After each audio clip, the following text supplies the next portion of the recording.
Buenas tardes y gracias por invitarme aquí al Centro Stelligens, por esta oportunidad de charlar sobre el reto medioambiental y la nueva construcción.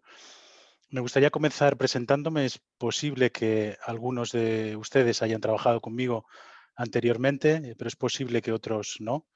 Mi nombre es Alberto Alcón y formo parte del equipo de I+D de construcción de ArcelorMittal, Europa.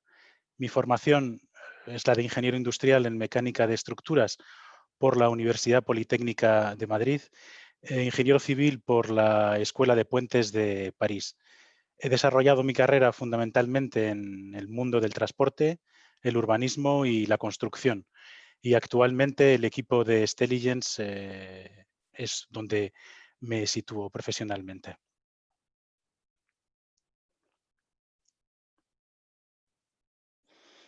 Bueno, la sesión de hoy estará abierta a interacción de preguntas y respuestas al final de la misma, sin mayor tiempo. Para las preguntas pueden ustedes acudir directamente a los botones que tienen en pantalla y clicar sobre ellos para comunicarse. Por otro lado, en cualquier caso, esta sesión será grabada y transmitida vía email posteriormente a cada uno de ustedes. El tema de hoy es brindarles más información sobre el contexto climático, a modo general, sobre el desarrollo sostenible y su impacto en la construcción. Mi presentación se dividirá en tres partes. En primer lugar, me gustaría hablar brevemente del contexto actual climático. A continuación, recapitularé sobre la ruta de acción en ArcelorMittal y el compromiso para el reto climático. Después de eso, voy a explicar la respuesta en innovación de Stelligens al mundo de la construcción y su compromiso medioambiental y tecnológico. Y finalmente, como ya he indicado, me gustaría abrir la presentación a modo de foro e invitarles a todos ustedes a que nos trasladen sus preguntas. Les agradecería, eso sí, que guarden cualquier pregunta al final de la presentación para ese foro de discusión y estaremos encantados de poder responderlas al final de mi charla, o si el tiempo fuera justo, lo haríamos posteriormente vía email. La presentación debe durar aproximadamente unos 40 minutos. Vamos allá. Entonces, para comenzar, me gustaría pedirles a ustedes un simple ejercicio. Si guardan algún recuerdo cuando eran niños de qué pensaban sobre el planeta. Si es que lo hacían. Yo personalmente, pues no sé si estaba en esto, francamente. Bueno, he querido rescatar aquí una historia real, personal, del Jammer de la empresa. Este boceto es de un compañero de trabajo, es un proyecto que titula su hijo de 8 años, Edificio de oficinas sobre el mar. Y dice, está hecho de acero, papá. Situándonos fuera de un contexto puramente estructural, pues no haría falta ni entrar en detalle para ver cómo ya aquí hay una interesante reflexión entre lo natural y el entorno y nuestro aporte tecnológico como especie, ¿no? Al entorno donde vivimos. Mucha gente está hablando sobre cambio climático y está claro que es una lucha necesaria sobre el mañana y que necesitamos hacer todos para encontrar soluciones sostenibles. Y globalmente no podemos mantener nuestro modo de vida así si queremos guardar un planeta para la siguiente generación. Entonces, en este boceto, las nuevas generaciones yo creo que ya lo saben y traen ya un enfoque medioambiental consigo y es un hecho. ¿Y nosotros qué podemos hacer? ¿Debemos facilitarlo? Bueno, una imagen de un periódico de tirada nacional el septiembre pasado. ¿Es casual este pin? ¿Qué significa? Nos preguntamos esto porque confiamos en que el presidente del Gobierno vele por los 17 principios de Naciones Unidas como objetivos claves dentro del cambio climático y que ustedes habrán visto ya en numerosas ocasiones. En síntesis, ArcelorMittal también presenta una serie de estrategias condensadas en 10 principios que se alinean con los 17 de Naciones Unidas, y nuestros 10 principios se orientan hacia tendencias sociales y medioambientales a medio y largo plazo, ¿no? En diversos campos, ¿no? Hoy me centraré solamente en el 6, el uso responsable de la energía y el futuro con bajas emisiones, que concretamente se alinea también con los objetivos de energía y acción por el clima de Naciones Unidas. Pero entonces, ¿Por qué esta circularidad en todo? Nuestra manera de vivir o nuestra manera de hacer las cosas a día de hoy, en general, es lineal. Es decir, producimos, usamos y tiramos. Ahora cada vez oímos más y más la economía circular y aparece, es verdad, en todos los sitios. Necesitamos cambiar nuestro modo de vida hacia un reuso y hacia un reciclaje, es decir, producir, usar, reciclar y reusar. Y aquí el acero es clave por su infinita capacidad de reciclado y reusado. En el futuro incluso ya hay modelos de negocio donde venderemos, alquilaremos todo tipo de materiales reciclables y tendrá un valor cuantificable y recuperable como ya lo está teniendo hoy. Así que este último modelo de negocio es el modo de pensar los edificios y las ciudades actualmente. El acero tiene aquí un papel determinante. Seremos muchos en 2050. Se estima que seamos 9 billones de personas.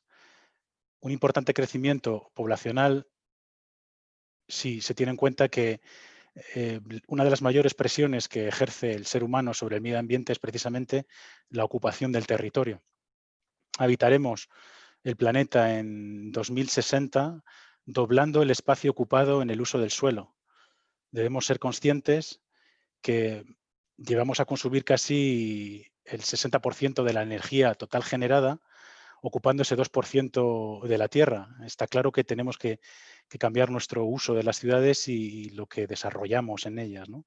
Tendremos que readaptar y modificar nuestros edificios, al igual que la forma de construirlos, con nuevas metodologías, nuevos materiales y nuevas formas de pensar. También mucha gente habla de movilidad y casi todos pensamos en movilidad, en emisiones de CO2 relacionadas en general con el transporte. Es, por supuesto, cierto.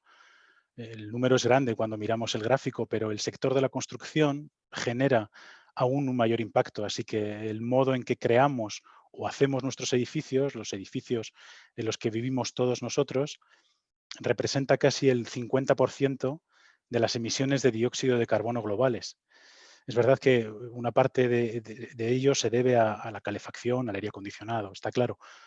Pero ahora en Europa ya hay numerosas regulaciones donde la eficiencia energética de los edificios puede determinar si un edificio es de clase A o de clase B, energéticamente hablando, según su eficiencia o mejorando su diseño inicial, o los sistemas pasivos o aislantes, materiales, calefacción, etcétera. Bien, pero la gente no solemos hablar del coste medioambiental del edificio en sí mismo, lo que representa una cantidad enorme de carbono emitido. ¿Cómo querremos vivir? Las ciudades albergan el 90% de toda la población, aproximadamente. Más que nunca el mundo está cambiando. ¿Qué necesitarán los entornos densificados, las ciudades, los edificios de gran altura en el futuro? ¿Cómo respetar el acuerdo verde para las emisiones de carbono? ¿Cómo se puede crear espacio adicional y cumplir con requisitos para oficinas y que los espacios sigan siendo flexibles? ¿Y cómo se puede conseguir todo esto? Pues la demanda del acero prevé un aumento para los próximos 100 años. Allá donde miremos vemos acero en nuestras vidas y no es posible imaginar un mundo sin acero. Como decía antes, nos fijamos en la contribución de un edificio por su aire acondicionado o su electricidad y el impacto medioambiental que ello conlleva, pero fijamos nuestra mirada en el edificio en sí o en su proceso de construcción o cómo fue concebido, por ejemplo. Hemos analizado esto en detalle y contrastamos, por ejemplo, que un edificio de acero aproximadamente aporta un 40% menos de emisiones de CO2 que su homólogo en hormigón, eh, contando con todo su entero en ciclo de vida, está claro. Es decir, producir el acero, transformarlo, transportarlo, levantarlo en altura, utilizar el edificio en su previsión de vida o de amortización y luego demolerlo. Esto solo contando con demolición y reciclaje. Pues ahora más que nunca desarrollamos sistemas para reutilizar ese acero, desmantelarlo y no demolerlo, cuidando así otro gran impacto. Todo ello es clave. En la descarbonización del sector de la construcción, la reutilización y el reuso es parte fundamental de la estrategia de la industria del acero a corto y a largo plazo, ¿no? Ya se están tomando medidas activas para apoyar la reutilización del acero en el futuro y afortunadamente este material puede separarse fácilmente de otros materiales, por ejemplo, debido a sus características magnéticas. Es el único material en el planeta con esta capacidad, sin perder ninguna propiedad. Como antes les avancé, la demanda mundial del acero se ha más que duplicado desde 1990, de igual modo que las sociedades de todo el mundo, especialmente China y el resto del mundo en desarrollo, han aumentado sus existencias en acero, en productos y en infraestructura. En el gráfico podemos ver que ya se prevé que la demanda mundial del acero aumente de 1.700 millones de toneladas en 2018 a más de 2.600 millones de toneladas para 2050, según los patrones de consumo actual. Si hacemos una muy breve foto climática, en 2015 Europa puso en marcha el Pacto Verde en el Acuerdo de París, donde se puso límite a los 2 grados de calentamiento global hasta final de siglo. En 2016 se crea un grupo de trabajo, Task Force, generando documentos orientativos para ayudar al clima. Y en 2017 STCFD ya emite el primer informe final con recomendaciones a seguir. En 2018, la repercusión de la huelga por el clima de una niña escolar llamada Greta movilizan en todo el mundo acciones directas de diferentes organismos. En 2019, ArcelorMittal obtiene la clasificación A de la organización CPD, que es una organización de divulgación de carbono, reconociendo la acción total y el esfuerzo tecnológico por el clima. La Institución de Ingenieros Estructurales del Reino Unido lanza la Declaración de las Ingenierías de Estructuras sobre la Emergencia Climática y la Biodiversidad, en la que su adhesión de diferentes compañías españolas aumenta cada día más. En 2019, también el Consejo Superior de Colegios de Arquitectos de España promovió una declaración de emergencia climática y ambiental y su compromiso. Al igual, salen las primeras normas de carbono para una certificación responsable en el mundo del acero. También se presenta el informe de sostenibilidad en 2019 de todas las plantas siderúrgicas en España, así como el informe climático europeo, cuyo objetivo es el de reducir las emisiones de CO2 en un 30% para 2030. También ya en 2020 el Gobierno español da salida al Plan de Estrategia de Economía Circular. Este plan recoge datos interesantes sobre el sector de la construcción, como otras administraciones públicas, también en particular el Ministerio para la Transición Ecológica. Y por último, este septiembre, ArcelorMittal anuncia que extiende el compromiso europeo a todo el resto de sus centros en el mundo para ser carbono cero o carbono neutral en el año 2050. Para muchos de vosotros quizás es de sobra conocido nuestro campo de acción. Dentro de las industrias en las que ArcelorMittal se desarrolla, la webinar de hoy pretende enmarcarse únicamente en el sector de la construcción. Aportamos un gran porcentaje del acero que producimos, a modo de ejemplo, en casi la totalidad de territorios y lo usamos en edificios de todo el mundo, desde el One World Trade Center en Nueva York, pasando por el atractivo Reina Sofía, aquí en Madrid, hasta acciones en vivienda de bajo coste en comunidades en Sudáfrica, incluso en zonas de alcance reducido. Tenemos acuerdos de colaboración para el mundo de la construcción. Bueno, unas cifras que me gustaría compartir globalmente. En este sector se consume al año la mitad del acero mundial, es decir, que esta industria absorbe la mitad de la producción del planeta. Si bajáramos a escala como europeos, concretamente en el sector de la construcción, ya estaríamos hablando que anualmente necesitamos 60 millones de toneladas. Y en ArcelorMittal, por ejemplo, aportamos en 2019, el año pasado, 85 millones de toneladas de acero en los diferentes sectores de la industria. Pienso en el automóvil, construcción, distribución, embalaje. Esto vendría a equivaler aproximadamente en peso a unas 8.500 Torres Eiffel. Para que puedan hacerse una idea rápida, es que si las pusiéramos todas unas detrás de otras, cubrirían la distancia en línea recta de Lisboa hasta Barcelona, por ejemplo.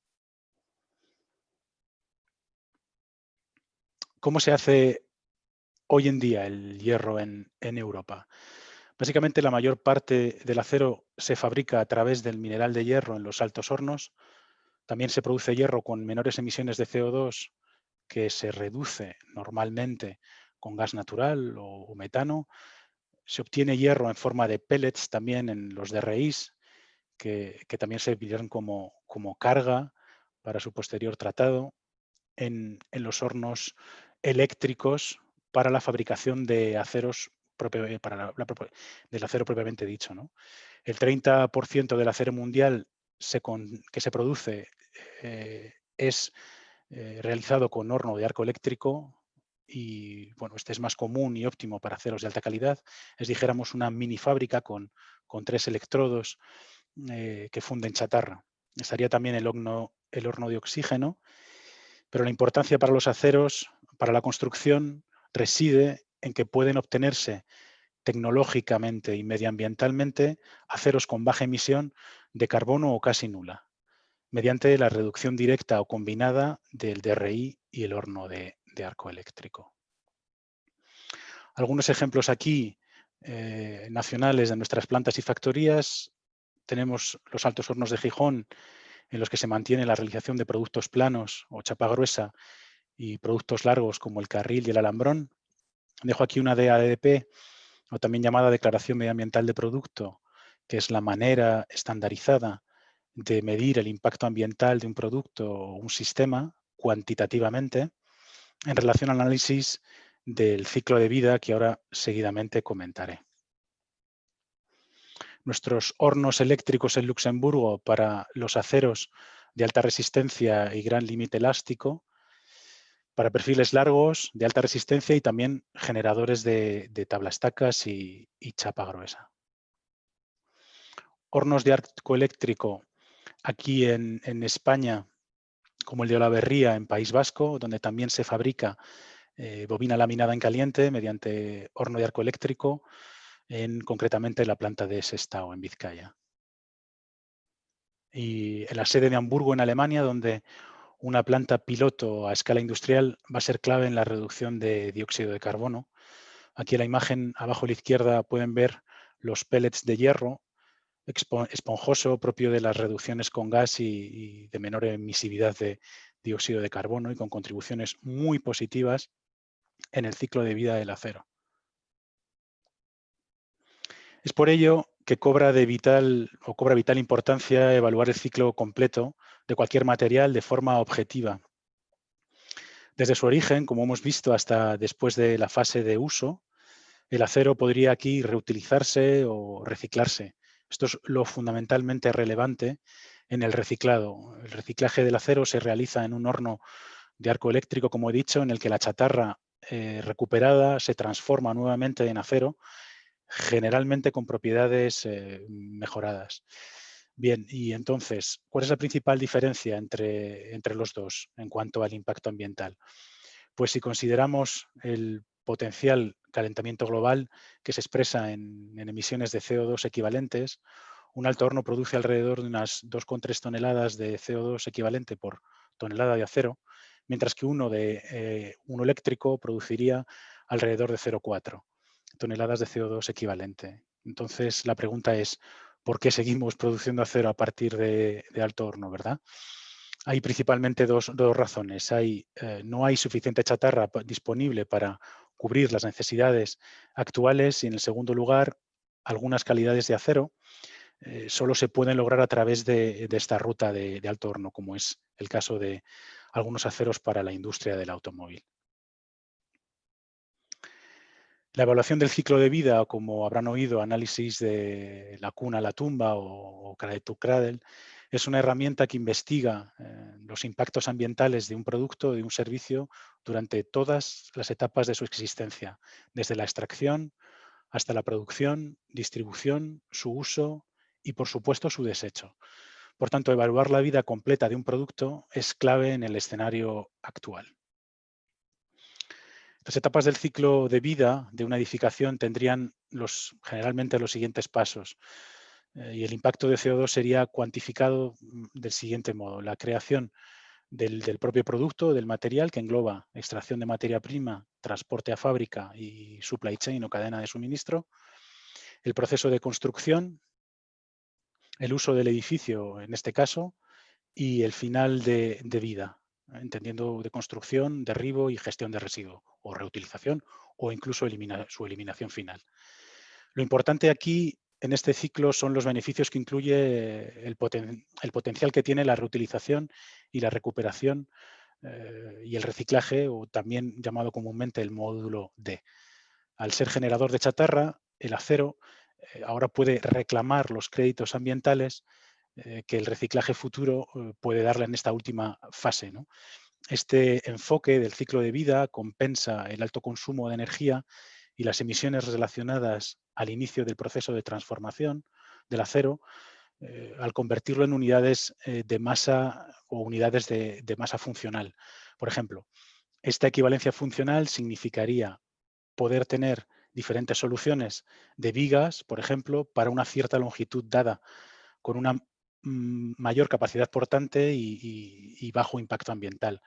Nuestros aceros de alta resistencia en horno eléctrico muestran un gran rendimiento mejorado con bajo aporte de CO2 en comparación con aceros convencionales, siguiendo este proceso de análisis del ciclo de vida y medidos con este tipo de funcionalidad. Así, entonces, llegar al final de la vida de cada material tiene pues, beneficios reales y cuantificables que actualmente sí son exigidos.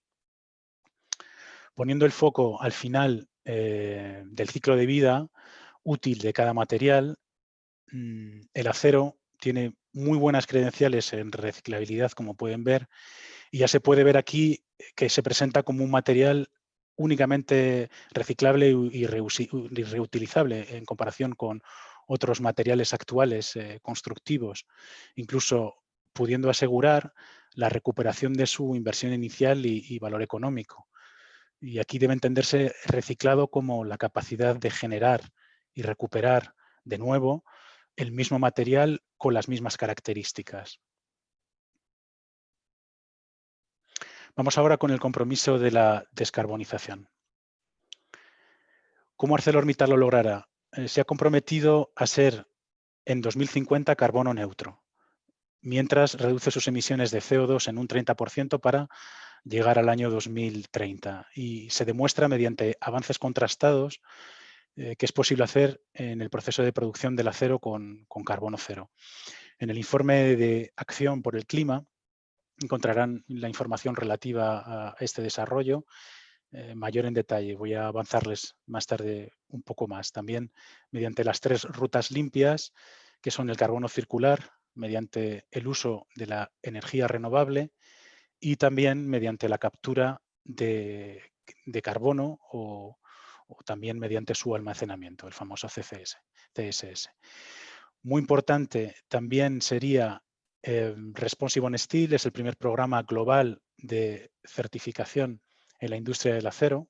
Es una normativa de carbono que responde a la pregunta de qué es bueno y qué no, mientras nos esforzamos por alcanzar el objetivo de baja o nulas emisiones.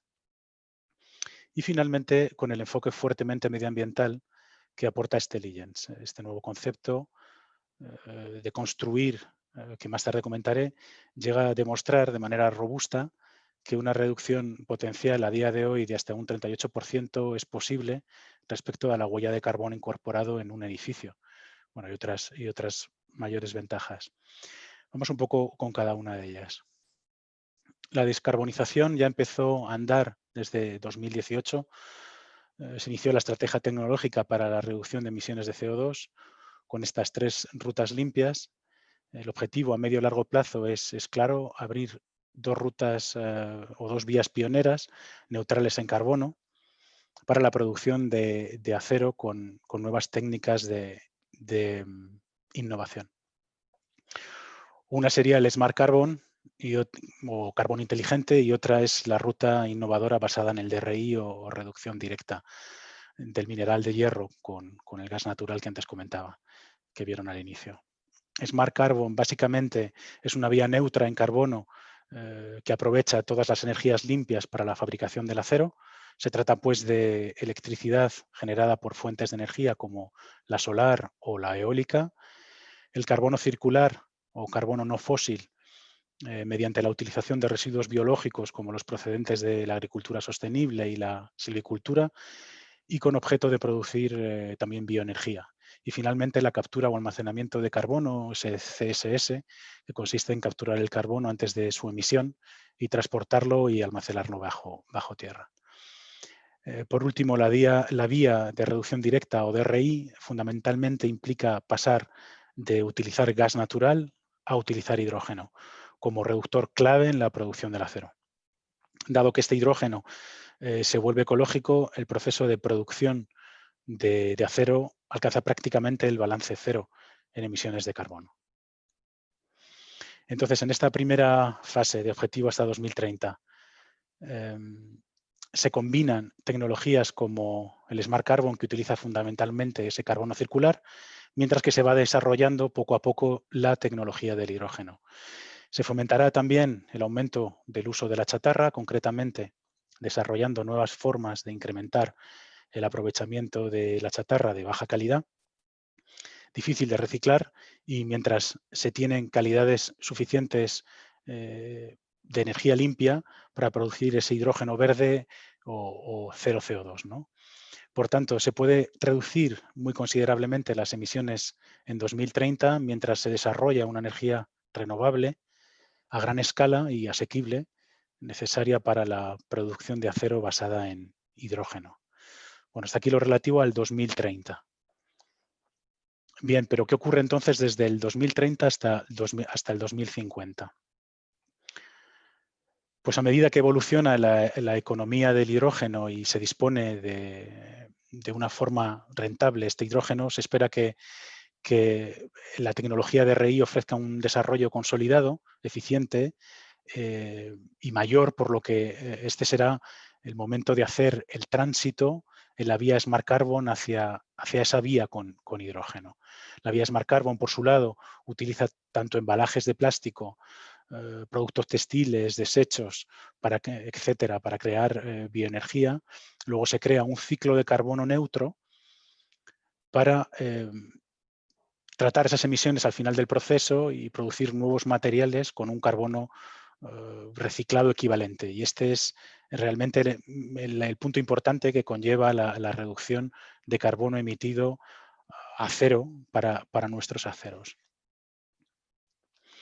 Estas dos rutas, además, no solo permitirán producir acero neutro, sino también cemento neutro en carbono compuesto a partir de la escoria del alto horno, al igual que otros componentes reciclados, sustituyendo plásticos, polietilenos, etc.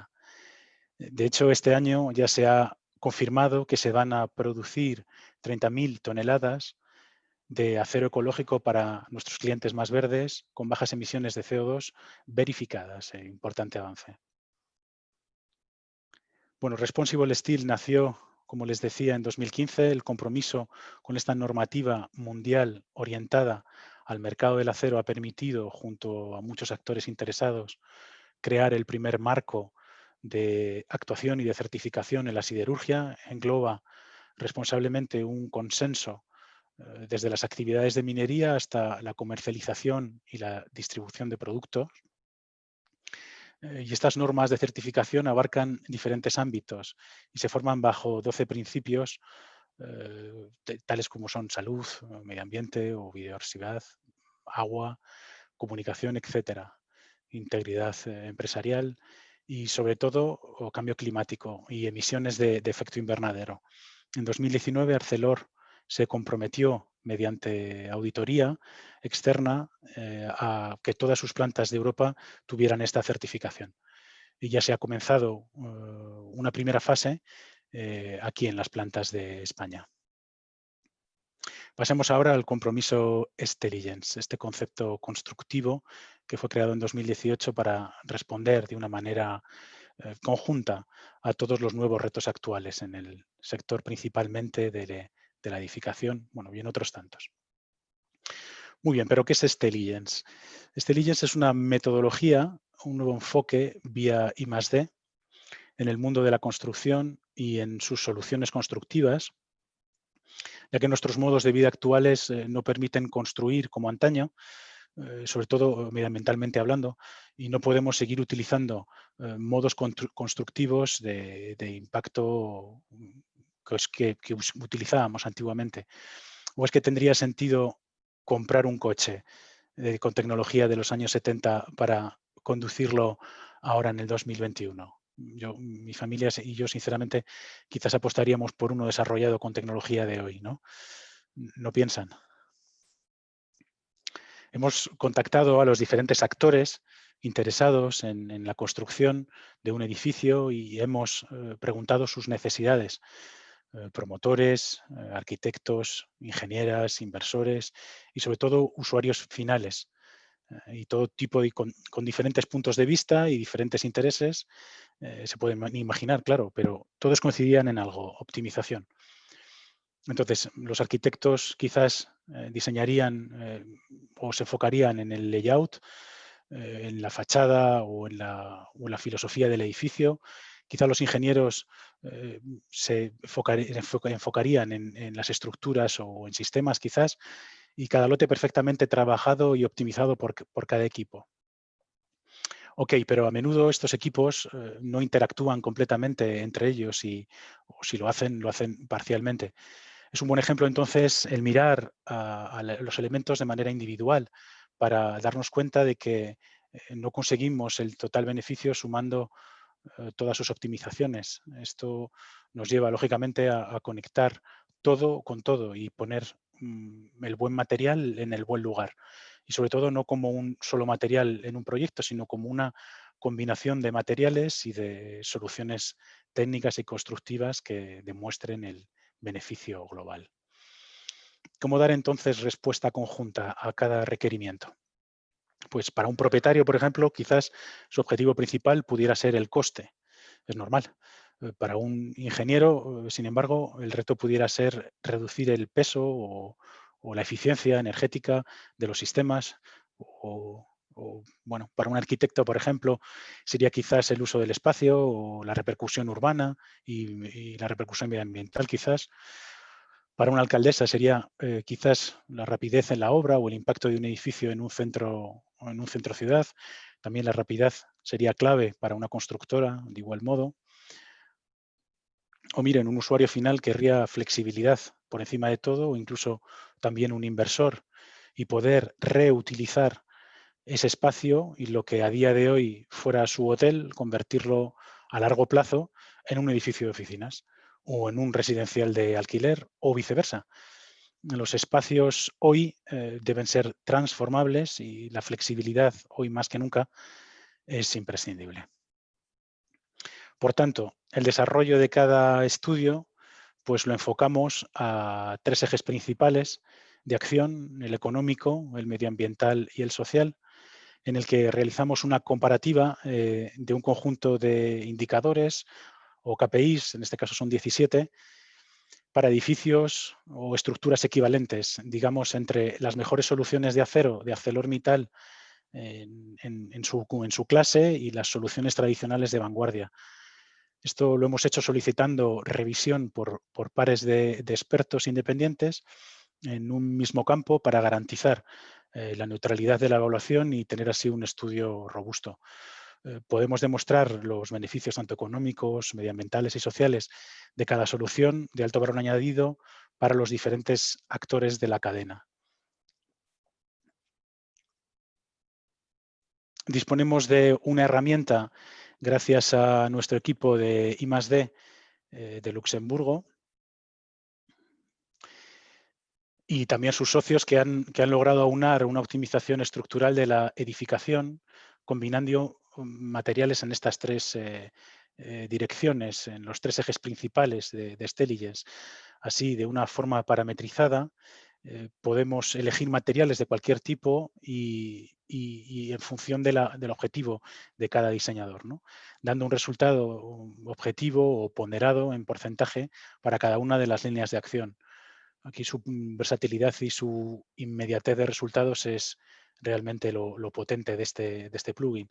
El objetivo del BDP de esta herramienta es proporcionar soluciones rápidas de prediseño para edificios de oficinas de varios pisos utilizando soluciones de innovación y está hecho con un complemento de SketchUp, como decía, que utiliza un modelo estándar para prediseñar automáticamente de acuerdo con normas europeas. Actualmente es de uso interno. Es verdad que no es aún de uso comercial ni abierto, como el resto de nuestros programas que podrán encontrar, pero sí nos servimos de él internamente y se encuentra de este modo a su disposición. Está aquí para ayudarles y en este caso es un rápido camino para hacer esos primeros diseños en fases iniciales y poder discriminar soluciones de forma casi instantánea, diría. Bueno, pasemos finalmente a lo realmente creativo. Entonces, como síntesis, reconocemos a los edificios como entidades individuales donde todo está interconectado. Sabemos la importancia de considerar los impactos en todas las fases del desarrollo de los espacios y de los edificios y de los complejos urbanos. Podemos también optimizar objetivamente el conjunto de soluciones constructivas como una combinación de ellas y no utilizando únicamente una única solución per se, y contrastamos los aportes e impactos en el ciclo de vida para acreditar nuevas maneras de construir, con mejoras muy positivas tanto en el coste medioambiental como en el presupuesto. Tenemos diferentes casos de estudio en función de la naturaleza de la construcción. Por ejemplo, este es un caso de estudio para un edificio de oficinas europeo estándar de 14 metros de anchura, con 8 plantas encima de rasante y unos 12.000 metros cuadrados en planta. Para poder comparar este tipo de soluciones, diríamos, que estaríamos comparando una solución A con una solución B tradicional, pero no a nivel de producto, sino también a nivel de edificio completo. Es decir, no tratamos el estudio solamente desde el carácter material, sino desde un carácter un poco holístico o general, ¿no? Teniendo en cuenta todas sus interacciones. Entonces es aquí donde enfrentamos, para el completo desarrollo de ese edificio, esas soluciones que veréis como famosas crujías de 8x8, por ejemplo, en la imagen, frente a los beneficios pues, económicos o medioambientales que puede tener una solución de alto valor añadido sin columnas en 13 metros. Y así evaluamos cuantitativamente los diferentes impactos para una construcción segura y sostenible. Bueno, los beneficios de diseñar entidades como un todo son muchos. No me detendré hoy en todos ellos, pero sí, por ejemplo, me gustaría empezar por uno invisible, por uno en el que no solemos reparar al inicio de los diseños, en las fases iniciales, al menos desde un punto de vista arquitectónico o ingenieril. Es el tráfico en obra. El impacto de camiones en las ciudades, en entornos urbanos densificados, es muy alto. Tanto perturbaciones en circulación como graves problemas de ruido, fuerte impacto peatonal. Pues un ratio lógico, para que se hagan una idea, en una construcción tipo, pudiera ser de 18:3 camiones de hormigón con respecto a los necesarios en acero. Entonces, la cuenta habla por sí sola. Bueno, una nueva generación como beneficio de vigas estructurales sostenibles son las vigas alveolares o vigas Angelina. Típicamente son con esos vaciados característicos en el alma. Esto es una mayor luz con un menor coste. Si esa columna, vamos a decir, esa amplia luz sin columna intermedia es competitiva con respecto a la pequeña luz que suele proponer una solución tradicional de hormigón, lo que permite una fácil reconfiguración del espacio interior y aumenta el valor del alquiler, y podríamos irnos a luces mucho mayores también. Esta alternativa es eficiente y rentable respecto a las cerchas y a los sistemas de viga o vigueta aligerada, combinando flexibilidad y con la introducción de instalaciones técnicas dentro del forjado o sistemas, dando una buena relación estructural en relación peso-altura o carga-peso. Aquí se demuestra claramente que con un mayor canto pues se puede ser mucho más ligero.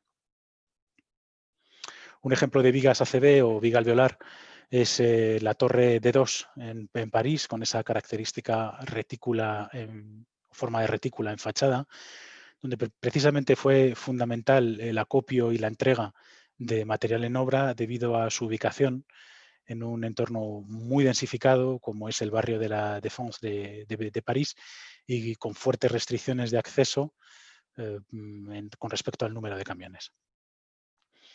Podemos ser capaces también de optimizar el número de pisos, incluso ganar algún piso más para una misma altura de un edificio dado, utilizando nuestros forjados de canto reducido o otras soluciones mixtas, como pueden ser Slimfloor o Cofra Plus, junto con las vigas alveolares y estos forjados especiales, pues la altura del edificio se reduce considerablemente, resultando hasta ahorros en coste del 11%, tanto para las fachadas como las escaleras y sus núcleos internos.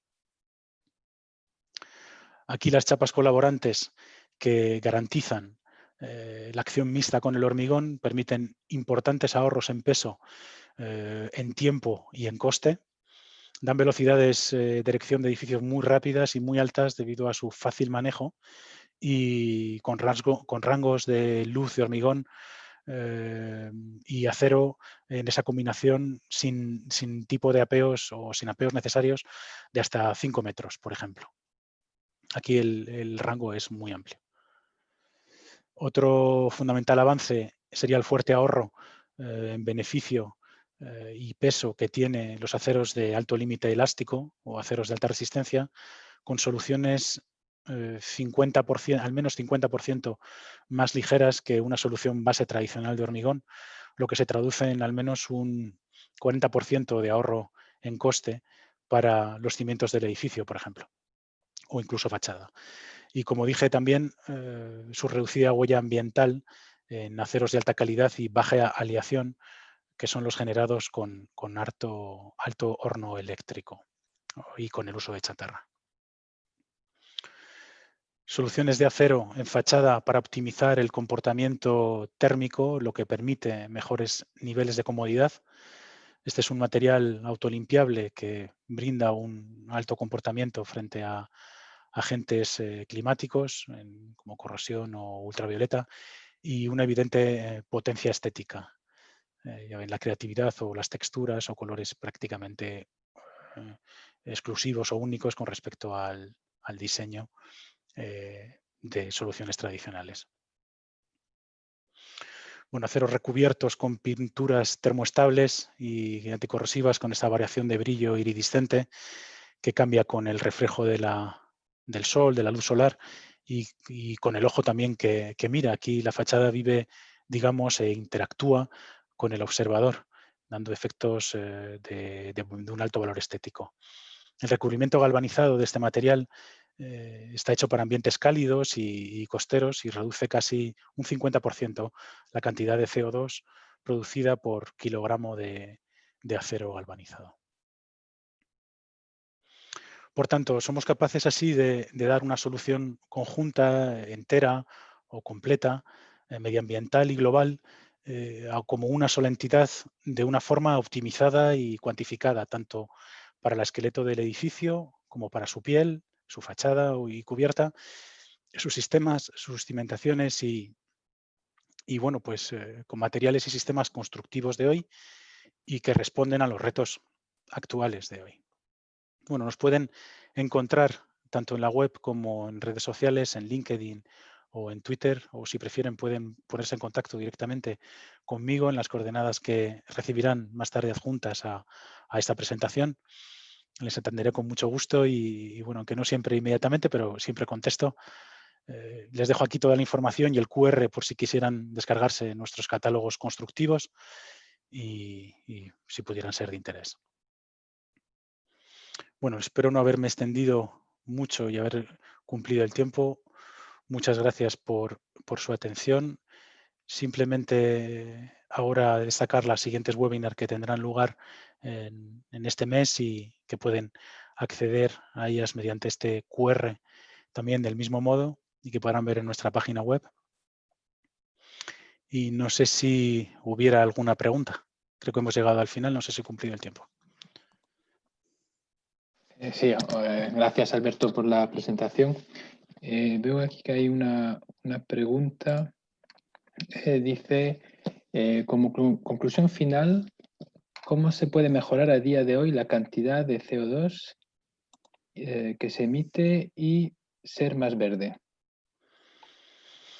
Bueno, si combinamos si somos capaces de combinar diferentes métodos constructivos, por ejemplo, pienso en el método mixto o mezclado con una estructura en acero, podríamos hablar de distancias de, como he dicho antes, 15, 16, 17, 18 metros sin columna, lo que eso proporcionaría una reducción considerable de material. Si reducimos la distancia entre forjados, por ejemplo, que también lo he comentado, pudiéramos conseguir que cada 7 u 8 pisos ahorrar un piso por esos sistemas innovadores de canto reducido o sistemas de forjado reducido. Por tanto, reduciendo material, pudiéramos tratar el aporte de CO2 de una manera más amable y tratando el edificio como una entidad más verde, ¿no? También produciendo o tratando el confort interno o el confort térmico del aire, también se reduciría mucho los sistemas o el uso de sistemas de generación de aire acondicionado, de calor o pudiera ser otra solución. Y, por supuesto, reduciendo el peso. Si tenemos menos material, por ejemplo, de acero, considerablemente estaríamos contribuyendo con una menor cantidad de CO2 emitido. Está claro que los aceros de alta resistencia, como he explicado antes, aportan un menor porcentaje de casi hasta el 30% de impacto menor en CO2 y con esa tecnología de arco eléctrico mezclada con DRI, pues quizás sería una conclusión aproximada con respecto a la manera verde de tratar el edificio. No sé si respondo a la pregunta, espero que sí. Otra pregunta, ¿podría por favor explicar o concretar algún ejemplo de CO2 en un edificio con cifras? Muchas gracias. Bueno, realmente es difícil o no es tan fácil hablar de optimización así de una manera general. Para hablar de cifras, sí podemos aceptar cualquier tipo de consulta precisa a nivel técnico. Si bien es cierto que a día de hoy en Europa se están tratando, voy a hablar, por ejemplo, del ejemplo que he mencionado de oficinas, el LETI y el RIBA, que son unas instituciones en Reino Unido que han valorado o ya han marcado unas pautas y unas guías y unas directrices de comportamiento de ahorro de kilogramo de CO2 equivalente por metro cuadrado, a día de hoy sitúan aproximadamente entre 600 kilogramos de CO2 equivalente por metro cuadrado para oficinas. El objetivo en 2030 de este movimiento en Reino Unido, que se está extendiendo por toda Europa, lo alcanzan o lo plafonan en un 350 aproximadamente. Para haceros una idea, el 50% de la carga de carbono emitido de un edificio estaría en su estructura, cuando hablo o en su superestructura, estaría hablando de estructura primaria, secundaria y escaleras y fachada. Eso sería un 50%, pero paradójicamente ese 50% suele estar relacionado con un 10% en coste. Entonces ya es un poco evocador esa cifra entre la gran contribución que tiene la estructura y la fachada a nivel medioambiental y el poco peso ponderado que tiene a nivel de coste. Estaríamos hablando, pues sí, de de unos 450 kilogramos, 500, con soluciones, kilogramos CO2 equivalente por metro cuadrado en soluciones para edificios de oficinas. En España generalmente se suele construir mucho con hormigón, como ustedes todos saben, pues estaríamos hablando de un mayor número. Con nuestros aceros de baja aleación o de alta resistencia alcanzamos valores mucho menores. Estaríamos hablando de unos 200, 300 kilogramos de CO2 por metro cuadrado. Pero bueno, nos pueden escribir y contestaremos precisamente. Vale, gracias. Bueno, veo que hay todavía alguna pregunta. ¿En qué consiste la captura de carbono CSS? ¿Qué se hace con ese carbono?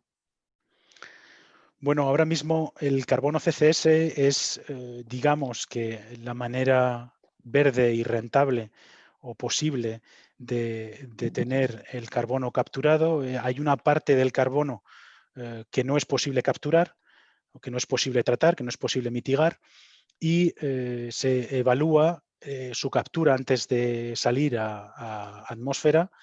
Se mete en en unos tubos, se lleva a una forma supercrítica, digamos que su densidad se parece similar a la de un líquido, se condensa y se inyecta bajo tierra. Realmente a día de hoy el CCS, el carbono, se utiliza pues desde el tratamiento para algas hasta el tratamiento para cementos. Es verdad que aquí hay que involucrar a gobiernos y entraríamos en otra discusión para todo el tema de impacto económico que esa solución a día de hoy tecnológica tiene.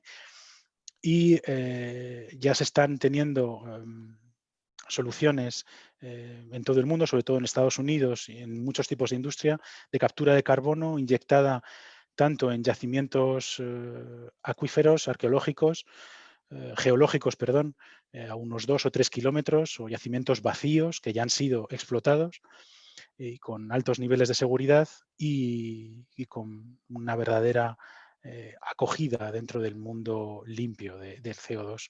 También hay yacimientos salinos con una mayor densidad que el mar, en los que también se están utilizando, pero es verdad que geográficamente pues, tienen mayor dificultad de acceso. Bueno, es un tema amplio y es una pregunta muy interesante, la verdad. Bueno, creo que nos da todavía tiempo para una última pregunta. ¿Los materiales para fachadas aportan algún tipo de aislamiento que reduzca la huella de CO2? ¿Se podrían usar en reformas de edificios? Sí, claro. Bueno, nosotros dentro del portfolio o del abanico que tenemos de producto y sobre todo de solución técnica, incluimos ese tratamiento de fachada, tanto aislamiento térmico como aislamiento acústico, transmitancias, problemas diversos y específicos para reducir la huella de CO2. Hay soluciones innovadoras como por ejemplo el IQR y el IQ Plus, ahora de ArcelorMittal Construcción, que tiene un 46% menos de impacto, un ahorro considerable con respecto a soluciones tradicionales o soluciones de mercado. Y bueno, el tema es muy amplio. La fachada es uno de los mayores retos que tienen los arquitectos y el comportamiento del aire interno para tratar la ayuda al medio ambiente. Vale, pues bueno, yo creo que vamos a poder concluir. Si quieres decir unas últimas palabras. Bueno, nada, muchísimas gracias por la oportunidad y por el honor de haber formado parte de estos webinarios y sobre todo pues nos pueden encontrar en las coordenadas que les enviarán dentro de poco. Muchísimas gracias a todos Muchas por la gracias, Alberto. asistencia. Nada.